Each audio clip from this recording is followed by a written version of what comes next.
যখন মসজিদে অবস্থান করে ইবাদত করবে রমাদানের শেষ দশকে, তো সে তো ইবাদতের মধ্যেই থাকলো, আর সে ইবাদতের মধ্যে থাকলোই মানেই সে লাইলাতুল কদর পেয়ে গেল। সুবহানাল্লাহ। তো আল্লাহ আম্মাজান আয়েশা সিদ্দিকা রাদিয়াল্লাহু তাআলা আনহা বলেন, কেউ যদি চায় যে আমি লাইলাতুল কদর আমার নসিব হোক, সেজন্য রমাদানের শেষ দশকে লাইলাতুল কদর পাওয়ার জন্য ইতিকাফ করে। কেন? আল্লাহ নবী সাল্লাল্লাহু আলাইহি ওয়াসাল্লামের শ্রেষ্ঠ আমল ছিল, আম্মাজান বলেন, কানান নবী সাল্লাল্লাহু আলাইহি ওয়াসাল্লাম ইযা দাখালাল আশরা শিদ্দা মিজারাহু ইযা দাখালাল আশরা শিদ্দা মিজারাহু ওয়া আহইয়া লাইলাহু ওয়া আইকাযা আহলাহু। আল্লাহ নবী সাল্লাল্লাহু আলাইহি ওয়াসাল্লামের শ্রেষ্ঠ আমল ছিল যে রমাদানের শেষ দশকে আল্লাহ নবী সাল্লাল্লাহু আলাইহি ওয়াসাল্লাম লুঙ্গি বেঁধে নিতেন, মানে লুঙ্গিটা আরও শক্ত করে বাঁধতেন, অর্থাৎ কোমরে লুঙ্গিটা আরও শক্ত করে বাঁধতেন যাতে ছুটে না যায়। মানে ইবাদতের প্রতি আল্লাহ নবীর রমাদানের শেষ দশকে এত আগ্রহ ছিল, এত বেশি পরিমাণ ইবাদত করতেন। আম্মাজান বলেন যে আল্লাহ নবী রমাদানের শেষ দশকে সিদ্দা মিজারাহু, যে আল্লাহ নবীর লুঙ্গিটা আরও শক্ত করে বাঁধতেন যাতে ছুটে না যায়। আমরা অনেক সময় নামাজে দাঁড়াই না, লুঙ্গি পরে যারা নামাজে দাঁড়ায় 2 রাকাত 4 রাকাত পড়লেই দেখা যায় লুঙ্গি লুজ হয়ে যায় না, লুজ হয়ে যায়। আম্মাজান বলেন রমাদানের শেষ দশক যখন শুরু হতো, ইদা দাখালাল আশরা, রমাদানের শেষ দশকে যখন উপস্থিত হতো, তো আল্লাহ নবী লুঙ্গিটা এমন শক্ত করে বাঁধতেন যাতে ছুটে না যায়, অর্থাৎ এমনভাবে ইবাদত করতেন, এমনভাবে আল্লাহর গোলামি আর দাসত্ব করতেন যাতে করে লাইলাতুল কদর ছুটে না যায়। ও আহইয়া লাইলাহু, এবং রাত্রি জাগরণ করতেন তিনি। ও আইকাযা আহলাহু, এবং আমাদেরকেও জাগ্রত করে দিতেন, আমাদেরকেও জাগ্রত করতেন। কেন? যাতে করে লাইলাতুল কদর ছুটে না যায়। রমাদানের শ্রেষ্ঠতম রজনী লাইলাতুল কদর যাতে করে ছুটে না যায়, আল্লাহ নবীর শ্রেষ্ঠ আমল ছিল এটা। ইতিকাফের ব্যাপারে আল্লাহ নবীর গুরুত্ব কতটুকুন ছিল? আল্লাহ নবীর ইতিকাফের ব্যাপারে গুরুত্ব কতটুকুন ছিল? ইমাম জুহরি রহমতুল্লাহি আলাইহি বলেন, আজাবাল মুসলিমুনা আজাবান লিল মুসলিমিনা তারাকুল ইতিকাফ। ইমাম জুহরি রহমতুল্লাহ আলাইহি বলেন, ইতিকাফ মুমিন ছেড়ে দিবে, একজন মুসলমান ইতিকাফ ছেড়ে দিবে। আশ্চর্য কথা, একজন মুমিন আবার একজন মুসলমান ইতিকাফ কি করে ছেড়ে দেয়? একজন মুমিন একজন মুসলমান ইতিকাফ ছাড়তেই পারে না। আজাবান লিল মুসলিমিন তারাকুল ইতিকাফ। তিনি বলেন, আমি খুব আশ্চর্যান্বিত হই যে একজন মুসলমান সে ইতিকাফ কিভাবে ছেড়ে দেয়। কেন? মান নবী সাল্লাল্লাহু আলাইহি ওয়াসাল্লাম মা তারাকাহু মুনযু কাদিমাল মাদিনাতা হাত্তা কবদাহুল্লাহ। যে আল্লাহ নবী জীবদ্দশায় তিনি যতদিন দুনিয়ায় ছিলেন, মদিনায় আগমন করার পরে যতদিন ছিলেন মদিনায়, তিনি মৃত্যুর আগ পর্যন্ত তিনি কোনোদিন ইতিকাফ ছাড়েন নাই, কোনো রমাদানে ইতিকাফ ছাড়েন নাই। সুবহানাল্লাহ। তো ইমাম জুহরি রহমতুল্লাহ আলাইহি বলেন, আজাবান লিল মুসলিমিন তারাকাল ইতিকাফ। তো আমি তো খুব আশ্চর্যান্বিত হই যে একজন মুসলমান সে ইতিকাফ কি করে ছেড়ে দেয়। ইতিকাফ ছেড়ে না দেওয়া একজন মুসলমানের করণীয়, রমাদানের শ্রেষ্ঠতম আমল ইতিকাফ করা। দ্বিতীয় নাম্বার উদাহরণ, ইতিকাফের গুরুত্ব আল্লাহ নবী কতটুকুন দিতেন। আম্মাজান আয়েশা সিদ্দিকা রাদিয়াল্লাহু তাআলা আনহার বর্ণনা, বুখারী 2044 নম্বর হাদিস। আম্মাজান বলেন, কানা ইয়াতাকিফুল আশরুল আওয়াখির মিন রমাদান হাত্তা তাওয়াফাহুল্লাহ সুম্মা ইতাকাফা আজওয়াজাহু মিন বা'দিহি। আল্লাহ নবী সাল্লাল্লাহু আলাইহি ওয়াসাল্লাম রমাদানের শেষ দশকে মৃত্যুর আগ পর্যন্ত কখনো তিনি ইতিকাফ ছাড়তেন না। সুবহানাল্লাহ। কতটুকুন গুরুত্ব আল্লাহ নবী সাল্লাল্লাহু আলাইহি ওয়াসাল্লামের ছিল ইতিকাফের ব্যাপারে, আর আমাদের উদাসীনতার শেষ নাই। রমাদানের শেষ দশক শুরু হলো মানে আমাদের ব্যস্ততা আরও বেড়ে গেল। তৃতীয় নম্বর উদাহরণ, আল্লাহ নবী সাল্লাল্লাহু আলাইহি ওয়াসাল্লাম ইতিকাফের ব্যাপারে কতটুকু গুরুত্ব দিতেন। আল্লাহ নবী সাল্লাল্লাহু আলাইহি ওয়াসাল্লাম ইন্তিকালের বছর, যে বছর আল্লাহ নবী দুনিয়া থেকে চলে গেছেন, ইন্তিকালের বছর আল্লাহ নবী সাল্লাল্লাহু আলাইহি ওয়াসাল্লাম 20 দিন ইতিকাফ করছেন। যে বছর আল্লাহ নবী দুনিয়া থেকে চলে গেছেন এই বছর আল্লাহ নবী 20 দিন ইতিকাফ করছেন। হযরত আবু হুরায়রা রাদিয়াল্লাহু তাআলা আনহু বর্ণনা হাদিস, قال النبي صلى الله عليه وسلم يعتكف في كل رمضان 10 الأواخر أيام। আল্লাহ নবী সাল্লাল্লাহু আলাইহি ওয়াসাল্লাম প্রত্যেক রমাদানে শেষ দশকে 10 দিন ইতিকাফ করতেন। فلما كان العام الذي قبض فيه اعتكفوا 20 يوما। আল্লাহ নবী যেই বছর আল্লাহ নবীর ইন্তিকাল হলো সেই বছর আল্লাহ নবী 20 দিন ইতিকাফ করছেন। 4 নম্বর উদাহরণ, বুখারী শরীফের 813 নম্বর হাদিস, আল্লাহ নবী সাল্লাল্লাহু আলাইহি ওয়াসাল্লাম পূর্ণ 1 মাস ইতিকাফ করছেন। সুবহানাল্লাহ, রমাদানে পূর্ণ 1 মাস ইতিকাফ করছেন। কেমনে? রমাদানের প্রথম দশকে আল্লাহ নবী সাল্লাল্লাহু আলাইহি ওয়াসাল্লাম ইতিকাফ করছেন লাইলাতুল কদর পাওয়ার জন্য। প্রথম দশক যখন শেষ হয়ে গেছে, সাহাবায়ে কেরাম মসজিদ থেকে বিদায় নিয়ে গেছে, রাত্রিবেলায় জিবরাইল এসে হাজির। আল্লাহ নবী আপনি যা খুঁজছেন, যা তালাশ করছেন সেটা সামনে। তো আল্লাহ নবী আবার ডাক দিলেন, এই আমার সাহাবীরা আসো, আমরা যে ইতিকাফ করলাম লাইলাতুল কদর পাওয়ার জন্য, লাইলাতুল কদর তালাশ করার জন্য, আমাকে যে স্বপ্নে জানানো হয়েছে এটা আমরা পাই নাই সামনে। তো আল্লাহ নবী সাল্লাল্লাহু আলাইহি সাল্লাম আবার মাঝখানের 10 দিন ইতিকাফ শুরু করলেন।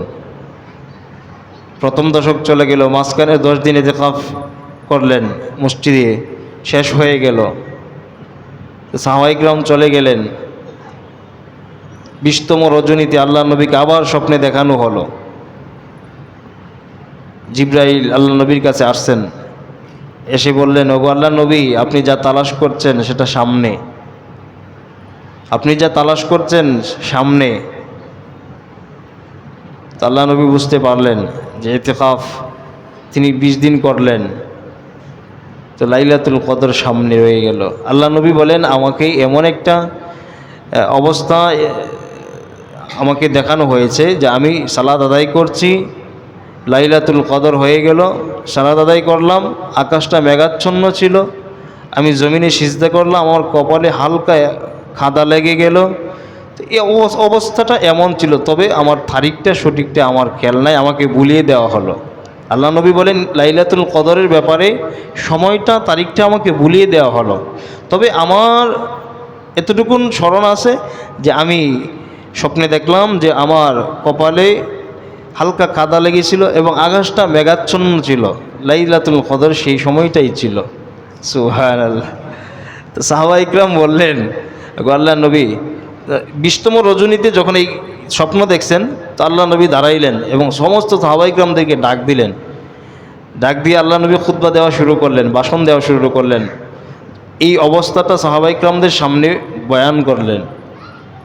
এই আমার সাহাবীরা, আমরা যখন রমাদানে প্রথম দশকে ইতিকাফ করলাম তো জিবরাইল আলাইহিস সালাম আমার কাছে আসলেন, এসে আমাকে বললেন সামনের দশকে আপনি যা তালাশ করছেন লাইলাতুল কদর সামনের দশকে।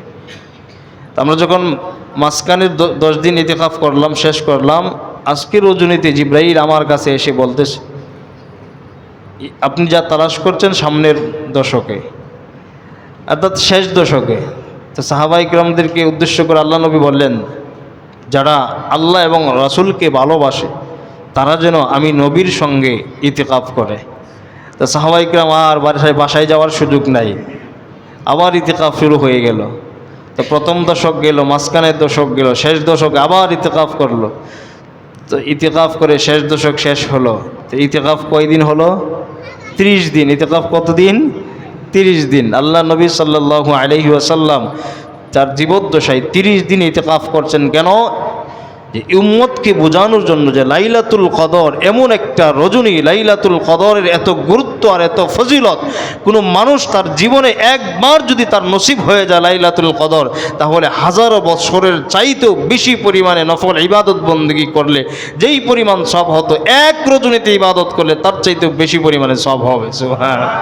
আল্লাহ নবী আমাদেরকে বোঝানোর জন্য, আল্লাহ নবী এই গুরুত্ব বোঝানোর জন্য, ফজিলত ফাজাইল বোঝানোর জন্য আল্লাহ নবী 30 দিন ইতিকাফ করছেন। এটার প্রমাণ দেওয়ার জন্য তো হাদিস খুঁজারও প্রয়োজন হয় না। কোরআন সরাসরি যেখানে প্রমাণ দিয়েছে আমাদেরকে। আমরা সবাই পারি না সূরা কদর? আসুন আমরা সবাই সওয়াবের নিয়তে একবার সূরা কদর পড়ি। আউযু বিল্লাহি মিনাশ শাইতানির রাজীম। বিসমিল্লাহির রহমানির রহিম। ইন্না আনজালনাহু ফি লাইলাতিল কদর ওয়া মা আদরাকা মা লাইলাতুল কদর। লাইলাতুল কদরি খায়রুম মিন আলফি শাহর। তানাজ্জালুল মালাইকাতু ওয়ার রূহু ফিহা বিইذনি রাব্বিহিম মিন কুল্লি আমর।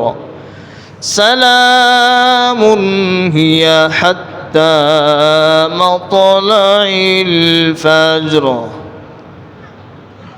এই সূরার মধ্যে আল্লাহ তাআলা প্রমাণ করলেন লাইলাতুল কদর কত গুরুত্বপূর্ণ এবং ফজিলতপূর্ণ। আল্লাহ তাআলা কি বলছেন? লাইলাতুল কদরি খায়রুম মিন আলফি শাহর। লাইলাতুল কদর হলো এমন একটা সময় 1000 মাসের চাইতেও গুরুত্বপূর্ণ এবং ফজিলতপূর্ণ, এবং একটা রজনী 1000 মাসের চাইতেও আরো অধিক উত্তম। সুবহানাল্লাহ। আল্লাহর কোরআন স্পষ্ট, কোরআন বলেছে। তো এই জন্য আল্লাহ নবী উম্মতকে গুরুত্ব দেওয়ার জন্য, উম্মতকে গুরুত্বের সাথে এই সময়টাকে পাওয়ার জন্য আল্লাহ নবী বিভিন্নভাবে উম্মতকে শিখাইছেন। আল্লাহ নবীর জীবনে তিনি শেষ দশকে ইতিকাফ ছাড়েন নাই। তার জীবদ্দশায় তিনি 20 দিন ইতিকাফ করছেন। আল্লাহ নবীর জীবদ্দশায় এই লাইলাতুল কদর পাওয়ার জন্য 30 দিন পর্যন্ত ইতিকাফ করছেন। সুবহানাল্লাহ। কেন? উম্মত যাতে করে আল্লাহ নবীর এই শিখানো আমল ছেড়ে না দেয়, গুরুত্বের সাথে যাতে উম্মত আদায় করে। আর একজন ঈমানদার, একজন মুসলমান আল্লাহর কাছে নৈকট্যপ্রাপ্ত এবং প্রিয় বান্দা হওয়ার জন্য সবচেয়ে বড় আমল হলো নফল আমল, ইবাদত। নফল আমলের মাধ্যমে বান্দা আল্লাহর খুব কাছাকাছি পৌঁছতে পারে। প্রমাণ সহিহ বুখারী শরীফের 6502 নম্বর হাদিস। হযরতে আবু হুরায়রা রাদিয়াল্লাহু তাআলা আনহুর বর্ণনা, দুনিয়া বিমুখ হয়ে কেউ যদি ইবাদতের পাশাপাশি নফল ইবাদত, ফরজ ইবাদতের পাশাপাশি নফল ইবাদত বেশি পরিমাণে করে, নফল ইবাদতের মাধ্যমে আল্লাহর খুব কাছাকাছি হওয়া, আল্লাহর খুব কাছাকাছি এবং আল্লাহর খুব প্রিয় বান্দা হওয়ার তার জন্য সহজ হয়ে যাবে। দুনিয়ার বিমুখ হয়ে ফরজ ইবাদতের পাশাপাশি কেউ যদি নফল ইবাদত বেশি পরিমাণে করে, তো ওই বান্দা আল্লাহর খুব কাছাকাছি হবে এবং আল্লাহর খুব প্রিয় বান্দা হয়ে যাবে। যেটা আল্লাহ নবী সাল্লাল্লাহু আলাইহি ওয়াসাল্লাম হাদিসে কুদসিতে বয়ান করেছেন। সহিহ বুখারীর বর্ণনা 6502 নম্বর হাদিস। হযরত আবু হুরায়রা রাদিয়াল্লাহু তাআলা আনহুর বর্ণনা, তিনি বলেন, قال رسول الله صلى الله عليه وسلم من عادني وليا فقد آذنته بالحرب আল্লাহ নবী সাল্লাল্লাহু আলাইহি ওয়াসাল্লাম বলেন, আল্লাহ তাআলা বলেছেন মান আদানি ওয়ালিয়ান ফাকাদ আযানতুহু বিল হারব। আমার কোনো ওলির সাথে কেউ যদি বেয়াদবি করে, আমার কোনো ওলির সাথে, আমার কোনো বন্ধুর সাথে কেউ যদি বেয়াদবি করে, ফাকাদ আযানতুহু বিল হারব, তাহলে আমি আল্লাহ তাদের বিরুদ্ধে যুদ্ধের ঘোষণা দিলাম। নাউজুবিল্লাহ। আল্লাহর কোনো প্রিয় বান্দার প্রতি কেউ যদি জুলুম করে, কেউ যদি অন্যায় অবিচার করে, কেউ যদি অত্যাচার করে, কষ্ট দেয়, তো আল্লাহ বলেন আমি আমার বান্দার হয়ে, আমি আমার বন্ধুর হয়ে আমি তার বিরুদ্ধে যুদ্ধের ঘোষণা করলাম। নাউজুবিল্লাহ। এই হাদিসের গুরুত্বপূর্ণ একটা হাদিস।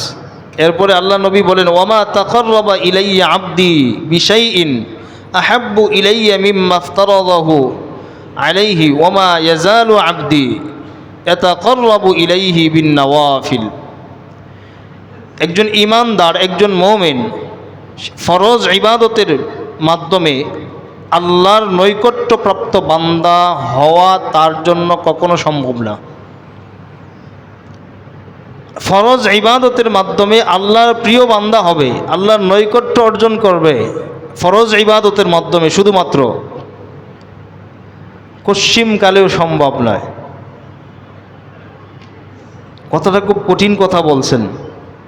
হাদিসটাও কিন্তু হাদিসে কুদসি। আল্লাহ তাআলা বলতেছেন মিম্মা ইফতারাতু আলাইহি ওয়া মা ইয়াজালু আবদি ইয়াতাকাররাবু ইলাইয়া বিন নওয়াফিল। ফরজ ইবাদতের মাধ্যমে আমার বান্দা আমার খুব কাছাকাছি হবে এবং আমার প্রিয় হবে, নফল ছাড়া এটা কখনো সম্ভব না। নফল ইবাদতের মাধ্যমে যতটুকুন কাছাকাছি আমার বান্দা আমার হবে, আমার প্রিয় হবে, শুধুমাত্র ফরজের মাধ্যমে আমার এতটা কাছাকাছি হতে পারবে না। কেন? ফরজ তো একটা হুকুম আমার। আল্লাহ বলেন ফরজ তো আমার হুকুম, এটা আমার বিধান, পালন করতেই হবে। এটা আমার বিধান, পালন করতেই হবে। জোহরের 4 রাকাত ফরজ, আসরের 4 রাকাত ফরজ, মাগরিবের 3 রাকাত ফরজ, ইশার 4 রাকাত ফরজ, ফজরের 2 রাকাত ফরজ। এটা আমার ফরজ বিধান। এটা আমার পক্ষ থেকে বান্দার উপর একটা হুকুম। সে 4 রাকাত ফরজ জোহরের আদায় করলো মানে আমার হুকুম পালন করলো, 4 রাকাত আসরের সালাত আদায় করলো মানে আমার হুকুম পালন করলো, 3 রাকাত মাগরিবের সালাত আদায় করলো মানে আমার হুকুম পালন করলো, সে হজ করলো মানে আমার হুকুম পালন করলো, সে যাকাত দিল মানে আমার হুকুম পালন করলো।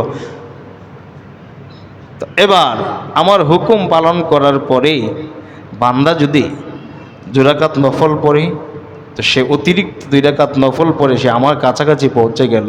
বান্দা আমার হুকুম পালন করার পরে, যাকাত দেওয়ার পরে বান্দা আমার দেয়া সম্পদ থেকে আমার রাস্তায় সদাকা করলো, দান করলো, সে আমার খুব কাছাকাছি পৌঁছে গেল।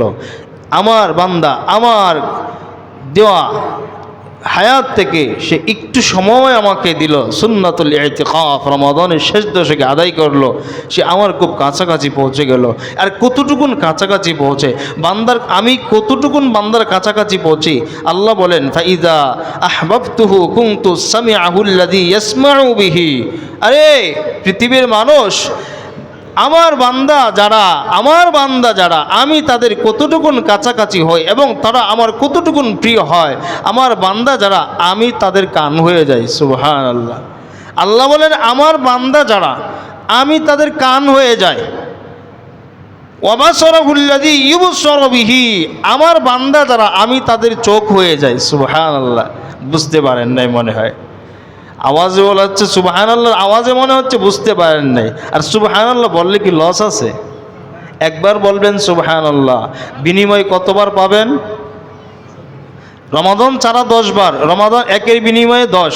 কোরআনের ঘোষণা মান জাআ বিল হাসানাতি ফালাহু আশরু আমসালিহা। একের বিনিময়ে রমাদান ছাড়া, কোরআনের ঘোষণা একের বিনিময়ে 10। আর রমাদান একবার বললে কত? আরে 70। তো এটা হলো নফল একটা আদায় করলেন ফরজের সমান, আর একটা ফরজ আদায় করলেন 70। আপনি 10 দিয়ে গুণ দেন না, কত? 700। তাহলে একবার সুবহানাল্লাহ বলে নাকি আমল নামায় কয়টা? 700। তাইলে সুবহানাল্লাহ বলতে কৃপণতা করব? আল্লাহু আকবার, বলেন না সুবহানাল্লাহ। হাদিসটা বুঝতে পারেন নাই। আল্লাহ নবী সাল্লাল্লাহু আলাইহি সাল্লাম বলতেছেন, আল্লাহ তাআলা বলতেছেন, এটা আল্লাহর কথা, হাদিসে কুদসি। আল্লাহ বলতেছেন যে আমার বান্দা নফল ইবাদতের মাধ্যমে আমার এতটা কাছাকাছি হয়ে যায় যে আমার বান্দার শ্রবণ শক্তি যে আছে, এই শ্রবণ শক্তিটা আমি আল্লাহ হয়ে যাই। সুবহানাল্লাহ। আমার বান্দার যে চোখ, এই চোখ আমি আল্লাহ নিজে হয়ে যাই। সুবহানাল্লাহ।